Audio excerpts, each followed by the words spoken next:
It's an honor for me to have you here, like an interviewing the army veteran who has served for more than 30 years in the army and holding a very reputable position in the army. Uh, I would like to welcome you, sir. Please. Thank So, you, thank you, introduce. Tanuj. It is an honor to be there on your show. Uh, Yes, can sir. एक minute के लिए pause कर रहा हूँ. Sure, sir. Okay. So yes, so welcome on board, sir. Thank you for like.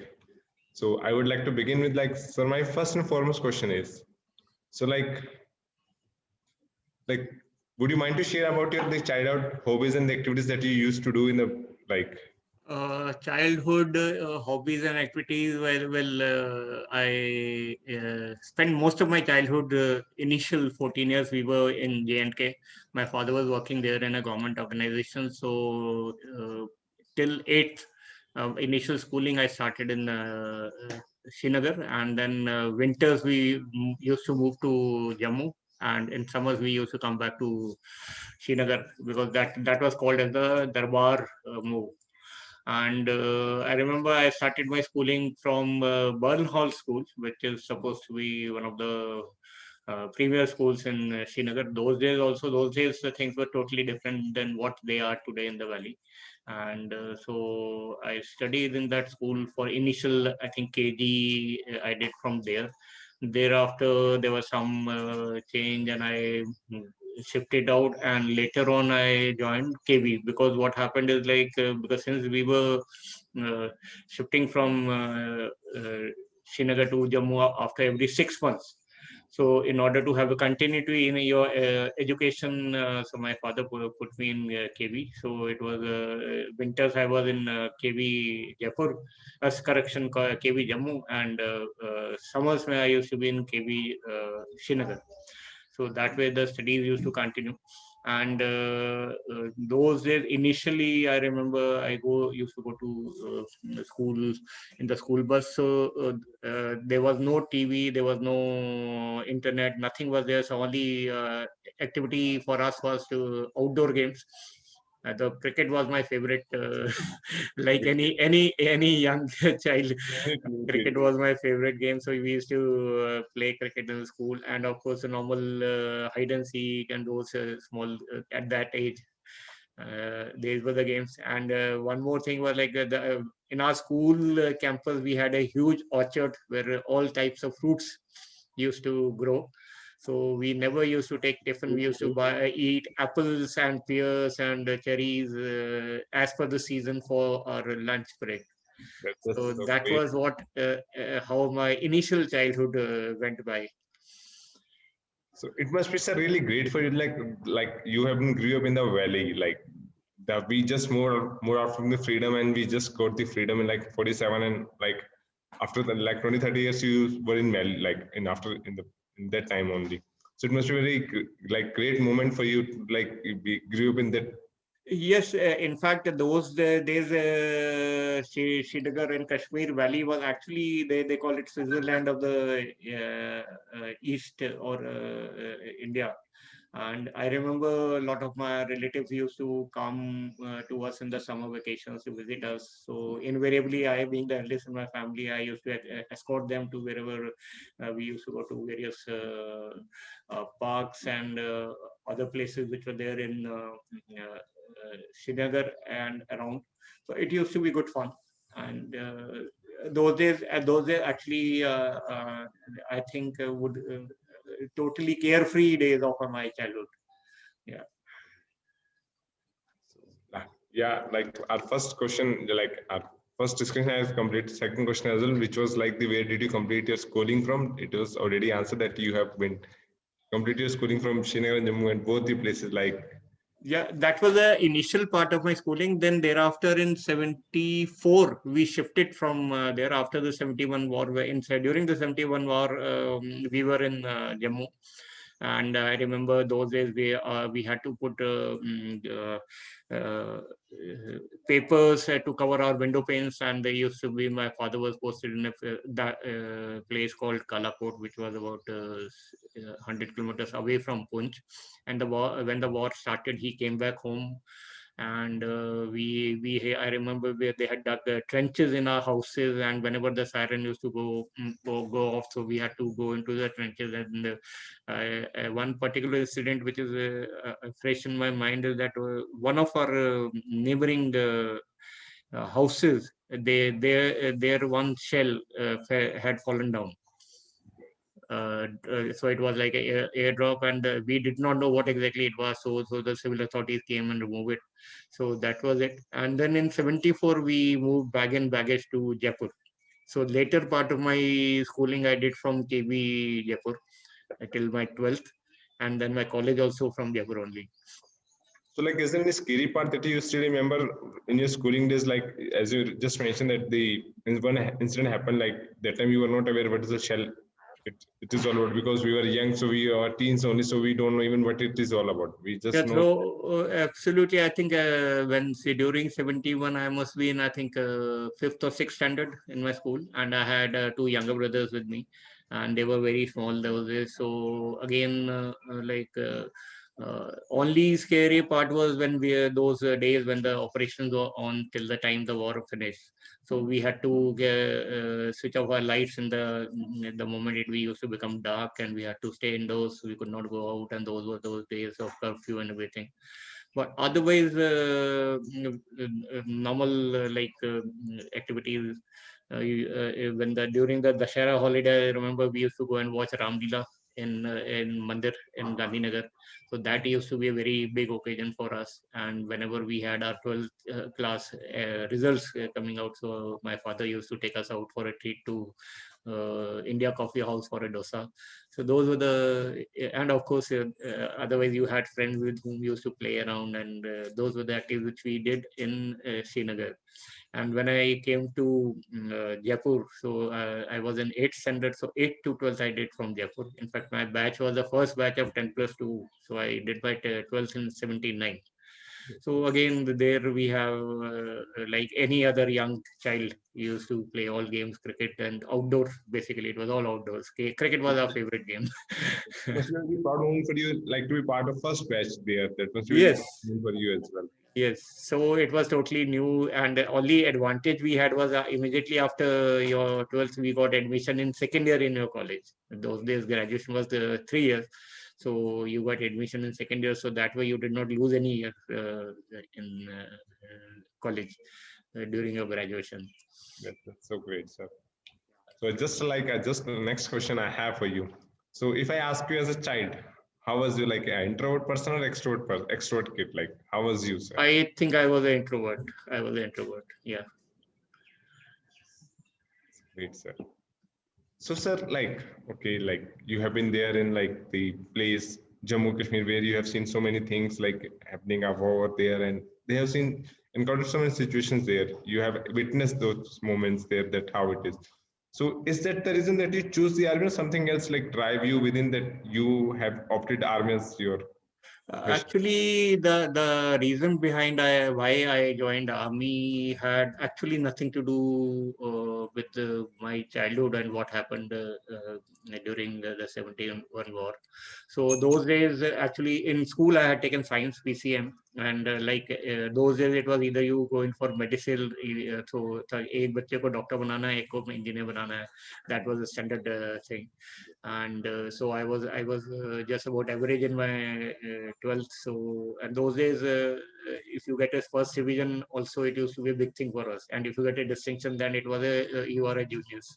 So I That's just it. managed to get about second division. I did appear for IIT. I also give the NDA exam like everybody else, but one could not qualify those exams, so I went for normal BSc. And when I went to college, I found it very difficult. Those days there was no system of tuition. Only those people used to take tuition who were weak in studies. Unlike today, it is compulsory. So then one had a little what you call a series of failures in college, and so I switched over to commerce. I went to a career counselor that time in 1980. Okay. And we had in the Rajasthan University, we had a career counselor. So somebody advised my father to take him there. I went there, went through all the aptitude tests, and they suggested that you should switch over to commerce. I switched over to commerce, and I did lose a year, but I managed to finish my BCom. And then again, once I finished my graduation, then again there was a tussle. Okay, what to do after this? Normally, those days, commerce graduate we used to either do chartered accountancy or ICWA, and you had to study a lot. And I since I knew I was an average student, I did not have the capacity to do that much of studies. So that is when one of my uncles, he was one of my Taujis was in the Air Force, and my Mausaji was in the Navy. So they suggested you give your exam for CDS and try for RB. It is a good career and respectable, and of course you get stability in life also. So that thing was one thing which drove me to appear for the exam. And in addition, one of my classmates from school, he had already joined the academy before me, so he used to come home on chutti, and so he was a very good friend of mine. So he was another reason who motivated me to try for the army. And I could not go in for Air Force and Navy, because for Air Force and Navy that time you had to be minimum a science graduate. Since I had commerce, so I had the only option was army. Army only. Yeah. So I can totally resonate that, like how is in commerce graduation, because I am commerce graduate student, so I know that how it is like. It always like whenever you pass the test class, so the pressure is now what is C or CWA. That's the only option we have. Like for commerce students, there is no other option in the earth that we in India basically we have. Like people will ask you what are you pursuing now, either C or CWA. So if you say I'm pursuing BBA, then they will ask why don't you pursue CA? Yeah, absolutely. Question come across all the time. I witnessed those. I have witnessed those in my life. Like people have only one question: that what are you doing now, C or CWA? So yes, I totally get this part, sir.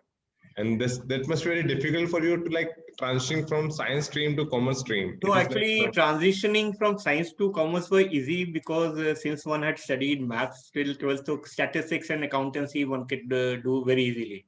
And those were the scoring subjects, so they actually help you a lot in getting a good percentage. And the other subjects were also relatively easier as compared to science, because you did not do like chemistry and physics. You have to remember formulas, you have to remember steps and other things. Whereas here it was more of a logical thing. So I found it easier, and I managed to get a good second division in my BCom. And after I finished that, while I was preparing for the CDS, I also did a course in computer programming from NIT New Delhi. That was in '83. So I went there and did a course in computer programming in BASIC, and I started working with a private company as a computer programmer for 1 year. And then side by side, I was preparing for army also, for CDS and interview. Because obviously I did not could not clear the SSB in the first chance. So I prepared it again, went for the second chance. And so by that time I had joined in a place called Regional Computer Center in Chandigarh. So there I was working as a computer programmer, staying alone. And those days, one used to get just about 500 rupees per month. And that 500 rupees you had to manage your rent. So half my the thing pay used to go in the rent, and I was staying in a YMCA hostel.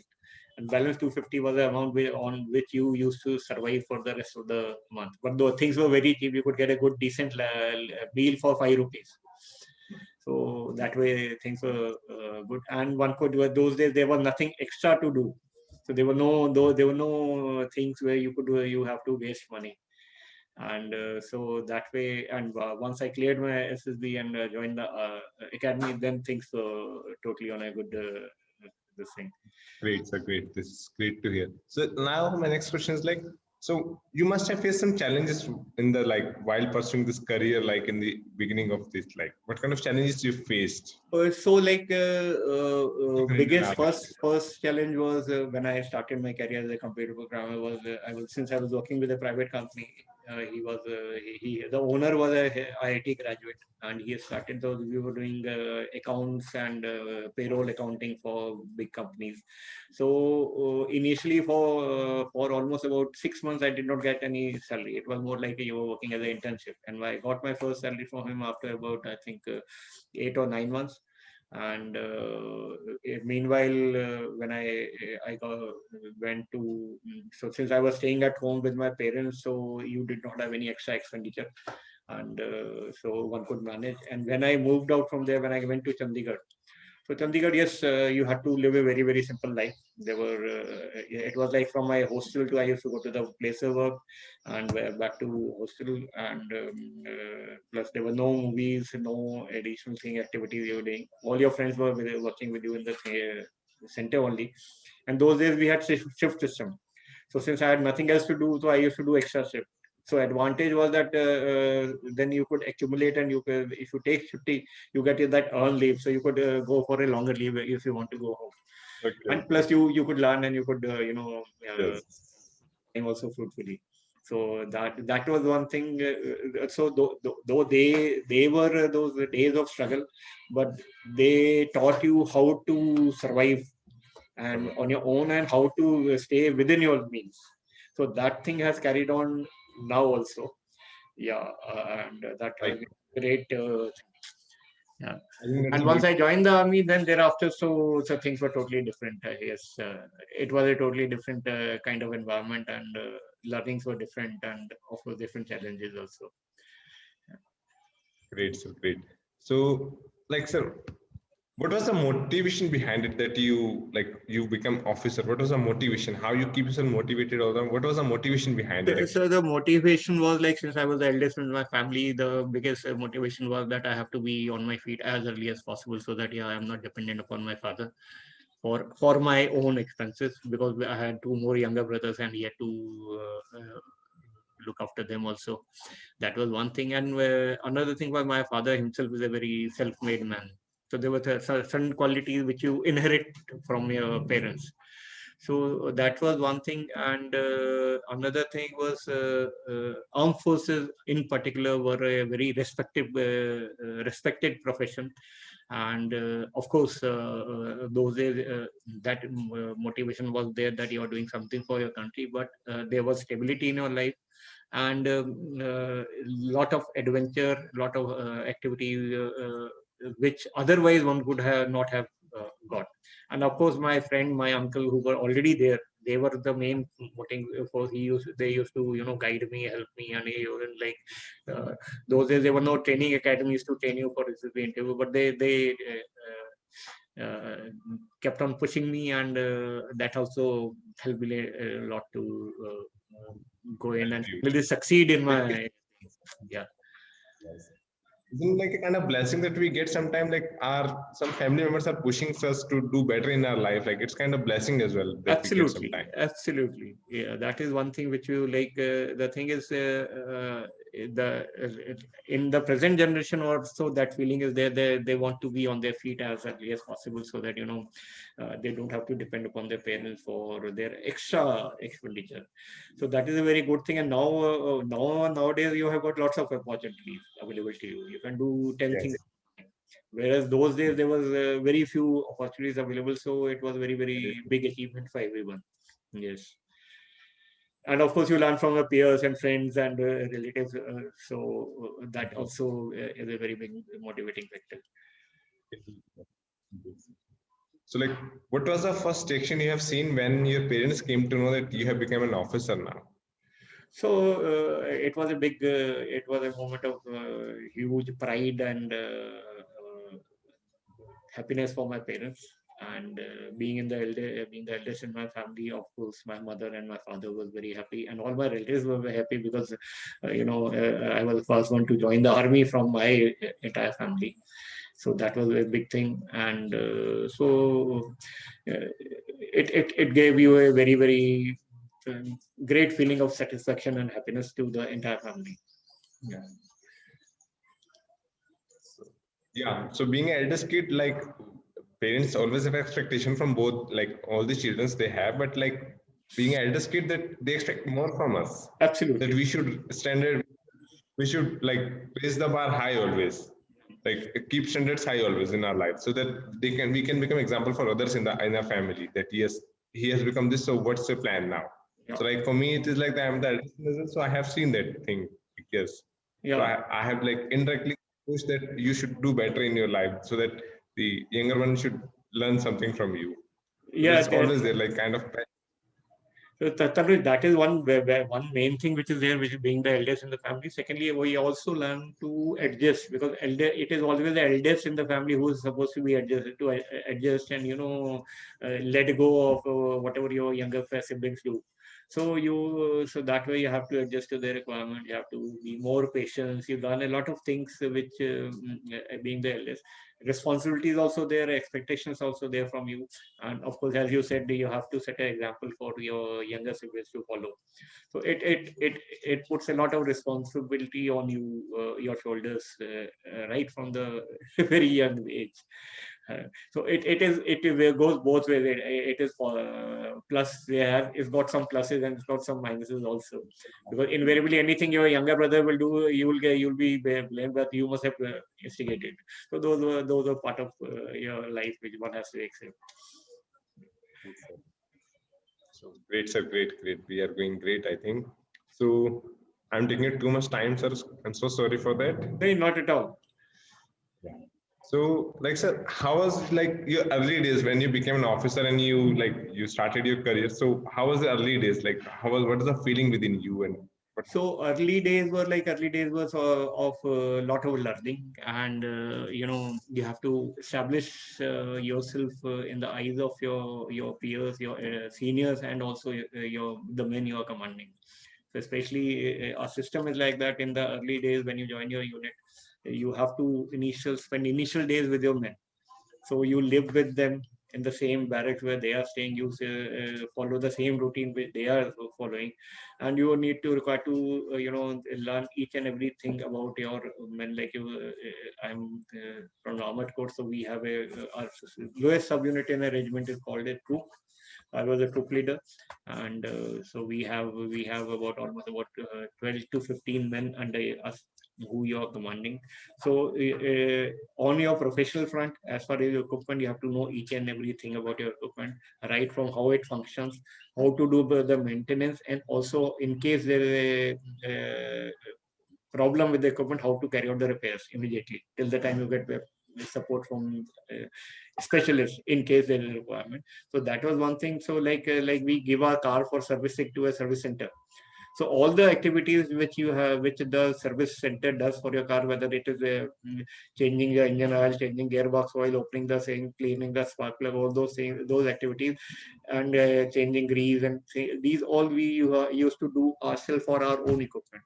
We have a system which is called the annual technical inspection of your equipment, wherein you have to ensure that your equipment is bilkul top functioning state. So that used to be a major exercise.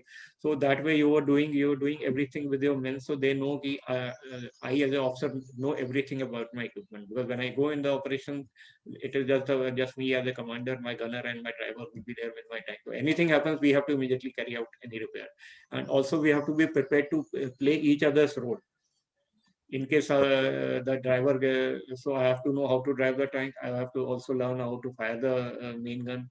I have also to command and also command other things. So communication with your thing. So it was a big learning experience. In addition, you also used to carry on. You had to attend a number of courses, basic courses. You have to qualify. You have to also qualify your promotion exam. So it was a lot of hard work, a lot of exercises also. So those things we had to. Excuse me. Okay.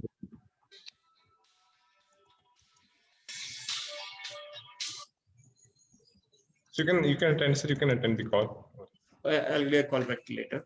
So I'll actually put it on. So those were the things which we had to do. And so it was a great learning. And then, of course, we had our annual training exercises where we used to go out of the unit to the deserts and the ranges for almost 4 to 5 months. We used to keep our field firing. We used to practice our drills and everything. And so it was a very good experience, learning experience plus fun also. And in addition to that, we also had to participate in all sporting activities. We had to play all games, all team games, whether it is basketball, football, hockey, cross country. So I have run cross country in the deserts. Now people do run marathons. It is more like a fashion to prove they see I'm running a half marathon, full marathon. We have Right. run marathons in deserts. You can and in the peak winters, People. Oh my. in various kinds of terrain. So that plus physical fitness was very, very important. So we used to have our PT and games and all those activities. So it was a big family. You grew together with your men and your officers, colleagues. So it used to be it was a big bonding for each other that cannot be seen outside. I have realized. Yeah. So it must be sense of pride as well, sir, within that. Yes, you are doing something for your country. Yeah. Like Absolutely. it was Absolutely. pride. Like it is bringing. Yeah, like lot of I remember initial days, a lot of people used to ask me, "लड़ाई तो हो नहीं रही, तुम कर क्या रहे हो?" So it was very difficult to explain to them कि what exactly are you doing. You have to tell them कि ठीक है लड़ाई नहीं हो रही, but you are training yourself. You have to be ready for any kind of thing. So you have to keep on training continuously. Like we can say these days continuous learning. So you have to keep on practicing and improving your techniques and other things or your professional things. So it was like a continuous process. And of course, in addition, you used to get posted to different areas where non-military station, field areas. So you get a wide exposure of operating in different type of environments. That's great, sir. So, like in the every position of our life, we need someone that who can guide us. We need someone like every time. It is not like just a one. You when you were a kid, you need someone, and now we become adults, so we don't need anyone. So in every position, we need someone. So if I ask you, who was your mentor? Like when you were in army, there must be someone is who, like to whom you are admiring a lot, like So mentoring. Tanuj, in the army, we have a very good system called the senior subaltern. So when you join the unit, or when I got commissioned, I got commissioned as a second lieutenant. Nowadays, you get commissioned as a lieutenant.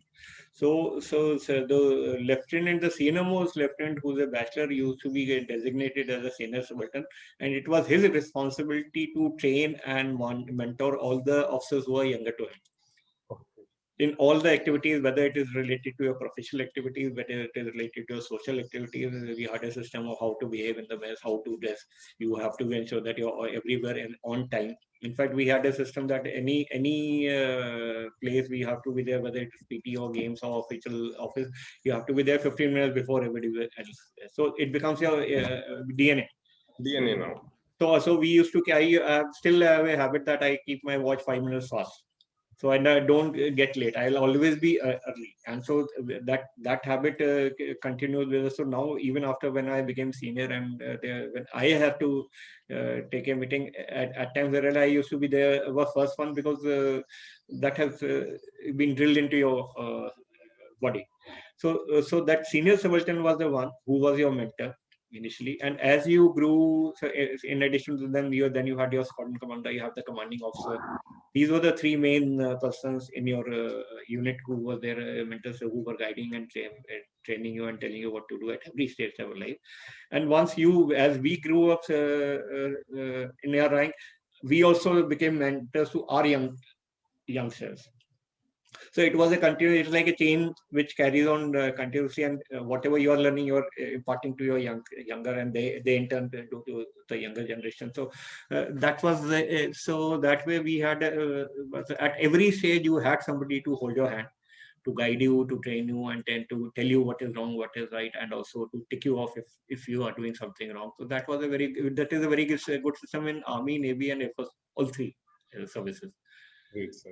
So like there's always being said that if you want to learn some discipline in your life, so only the army people can teach you how to bring discipline in your life.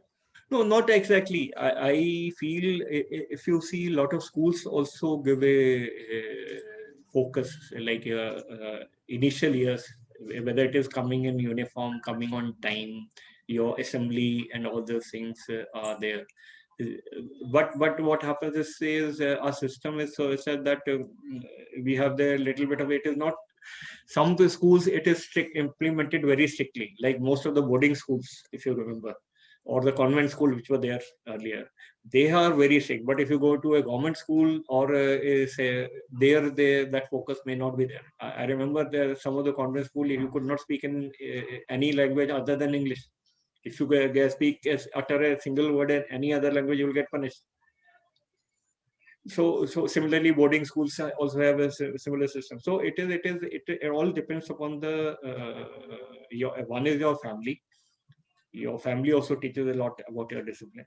These days, of course, we have become more open in terms of tolerant. We do not insist as the children grow elder, then we don't know. But otherwise it is part of it. So army is one, and another institution which I found which is not being exploited is the National Cadet Corps, NCC. Most of the schools and colleges do have NCC, but it is more of an optional thing. Optional thing, true. If you make it compulsory, automatically this thing will be instilled in all the children. Inculcating the habit of the school children, like. And since I have served in the NCC, I have served for 4 years in NCC. I was commanding a NCC unit in Gujarat in Mehsana for 2 years and 2 years in Karnataka. So we had almost about 3,000 to 4,000 school and college kids who were there. So we used to train them. So biggest focus was on discipline and self-discipline. And like we had this saying that nation first, character must. So that is how and how to become a responsible citizen. These were the things which we used to focus on. However, otherwise, you see in your daily life, this is one of the biggest thing which is missing in our national character. You will agree about that. And that is why our country is not able to progress in spite of having independent for 70 years, and now we're approaching 75th year of independence. Very soon, like in a couple of years, we are approaching that benchmark. Absolutely. Yeah. That's so great, sir. So like, if I ask you, sir, would you mind to share any kind of like decision that you had taken and you later regret that I shouldn't taken that, or any kind of like action in your life that you?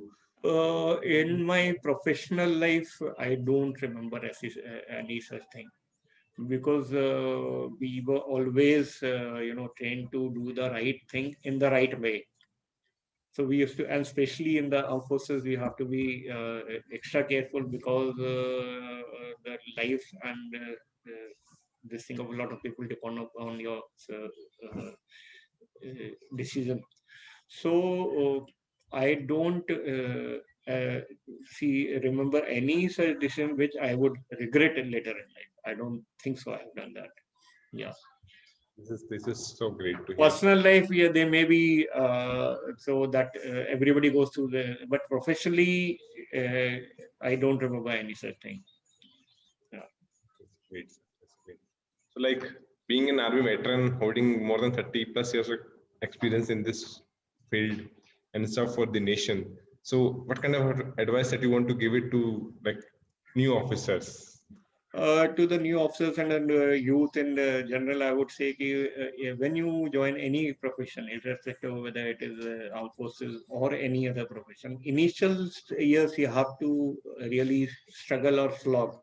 You have to really work hard to establish yourself in front of, in the eyes of your, like in the armed forces, in the eyes of your men, your peers, and your seniors. And in a professional outside also, you have to be seen as a hardworking and trustworthy person. You have to gain the trust of your team and your seniors, so that they can have faith in you and give you work without having to come back to recheck whether you have done it or not. So initially, if you work hard and you establish your reputation as a hardworking, sincere person, irrespective of whichever field you are, you will reap the benefit because your reputation carries on.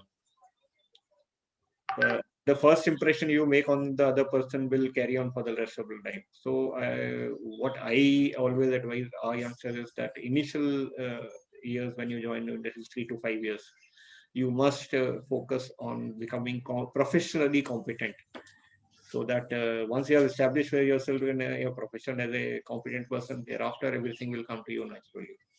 Yeah. Great.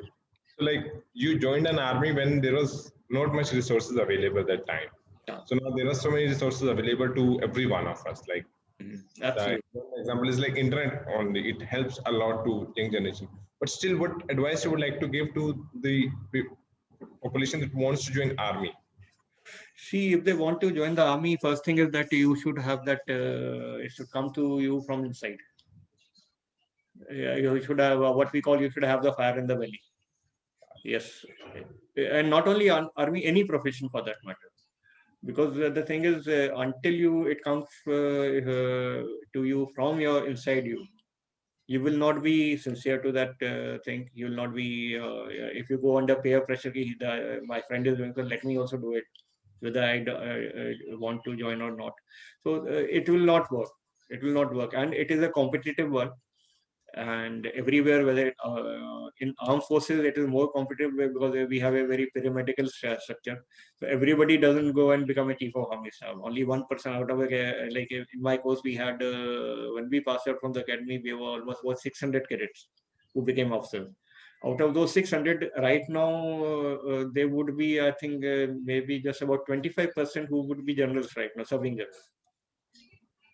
Sure. Others, one has to be try and put in their best in every activity you do, and one should also be mentally prepared. Ki yes, the, in spite of whatever you are doing, you may be thinking that I am doing my best, but there may be your postmate who may be even 0.1% extra. And so it is all merit-based selection. So one should not, if you are not able to get the higher rank, one should not be, it is not the end of the world for you. So that and so you should have your plan B ready always. In case something doesn't happen, if I don't get what I want, then what to do? Because the decision is finally in your hand. Very well said, sir. Like this is all about game about mindset only. That how Absolutely. you're preparing yourself. Like if there is plan B ready in your hand, so you will be like feel good. But if you don't have any plans, like any backup plans, so you feel like that everything is finished and you won't be able to recover from that situation. Yeah. So you rightly said that yes, we should have a plan B as well. Like so, if something goes south, so we are aware that what needs to be done next. Then we should be aware of. That's For that you have to continuously keep on upgrading yourself, upgrading your qualification, keep on learning new things, so that if a situation comes wherein you have to change your career, that time you don't go into a situation where you don't know what to do now because mere paas to qualification, yeah, I'm just a plain graduate, now what do I do? So that is why very important that we have to, irrespective of whichever profession we have to continuously upgrading ourselves and upgrade our qualification, learn new things, move with the time, as they say. Like now it is a digital technology. All those who were good in digital tech, who grabbed that opportunity, they did not face any problem because of COVID. But those who were stuck in their traditional thing, they were the one who got lost their jobs, and who. So adaptability and ready to adjust to the circumstances is another quality which is required in all of us, I think. this is great to know insight about your profession, your personal life. Thank you so much. It's been a nice interaction with you. Thank you, Tanuj. Before concluding, I have a couple more rapid round with you. Oh my God. It is yet to come. Like, but yes, it is a very nice conversation with you, sir. I had first time. It's been a privilege to me that I am hosting a army veteran. This is a great feeling within that I am holding right now. Thank you so much, sir. So, like, my first questions to you, sir. Who is your favorite actor and favorite actress? Favorite actor is Amitabh Bachchan. I think when we grew up, he was also rising, so we have seen him doing well. And in the actresses, I would say uh, Rakhi in those times. And if you talk about the current lot, you cannot pinpoint only one. There's everybody is amazing. Whether it is Deepika Padukone or Priyanka Chopra or even Taapsee Pannu, they are all in the same league.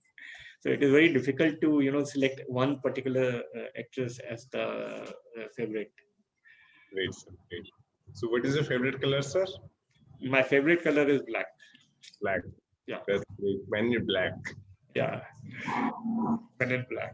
And one more reason why it is favorite is because when we go on our tanks, we wear black dungarees.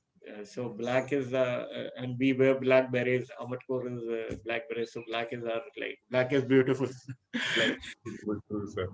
So where you want to go? Like, what is your favorite destination? Like, where you want to? Destination right now, actually, there were lots of places which I have not been able to visit within India also. Like in Northeast, I have not been able to go. I have not been able to go to Andaman. I have not been able to go to Lakshadweep. So, given a chance, I would like to first visit these places. Then one will think of going abroad. Yeah. Wait, wait, wait, sir. So, what is your favorite car, sir? Car. My favorite car is my tank. Sorry. My tank. Okay, thank you. So now that I'm a veteran, I do not have the tank anymore. So my favorite car is my existing car, which is the Honda Amaze. Otherwise, I my favorite car is tank. I also drive my normal car. That's great, sir. So, like any first crush you had in your like in school or in your college time? No, because we those days we were very we were very shy and introvert kind of a thing. So No. one did not get any chance to like in compared to today's children. Yes. So, like, if you get a superpower one day, so what one thing that you would like to change? If I get a superpower one day, for only thing which I would like to change is to instill that feeling of national character and a feeling of towards our country, so that we can get out this mindset that nothing can happen until the attitude which is there in a country. So, a last question I have for you. One line that defines you. One line that defines me is tough times never last, tough people always do. That's true, sir. So, yes, sir. Thank you so much for your time. It's Thank been you, Tanuj.